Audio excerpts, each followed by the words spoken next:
உங்களுக்கான இன்றைய வாக்குத்தத்தம்.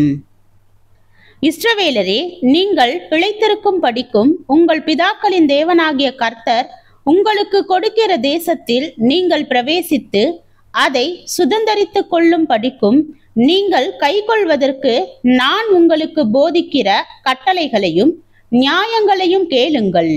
நான் உங்களுக்கு கற்பிக்கும் உங்கள் தேவனாகிய கர்த்தரின் கட்டளைகளை நீங்கள் கைக்கொள்ளும்படி நான் உங்களுக்கு கற்பிக்கிற வசனத்தோடே நீங்கள் ஒன்றும் கூட்டவும் வேண்டாம், அதில் ஒன்றும் குறைக்கவும் வேண்டாம்.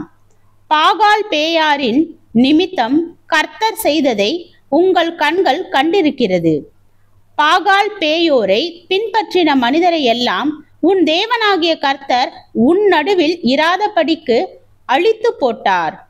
ஆனாலும் உங்கள் தேவனாகிய கர்த்தரை பற்றி கொண்ட நீங்கள் எல்லாரும் இந்நாள் வரைக்கும் உயிரோடு இருக்கிறீர்கள். நீங்கள் சுதந்தரித்து கொள்ளும்படி பிரவேசிக்கும் தேசத்தில் நீங்கள் கை கொள்ளும் பொருட்டு என் தேவனாகிய கர்த்தர் எனக்கு கற்பித்தபடியே நான் உங்களுக்கு கட்டளைகளையும் நியாயங்களையும் போதித்தேன். ஆகையால் அவைகளை கைக்கொண்டு நடவுங்கள். ஜனங்களின் கண்களுக்கு முன்பாகவும் இதுவே உங்களுக்கு ஞானமும் விவேகமுமாயிருக்கும். அவர்கள் இந்த கட்டளைகளை எல்லாம் கேட்டு இந்த பெரிய ஜாதியே ஞானமும் விவேகமும் உள்ள ஜனங்கள் என்பார்கள். உபாகமம் 4 வசனம் 1 முதல் 6 வரை.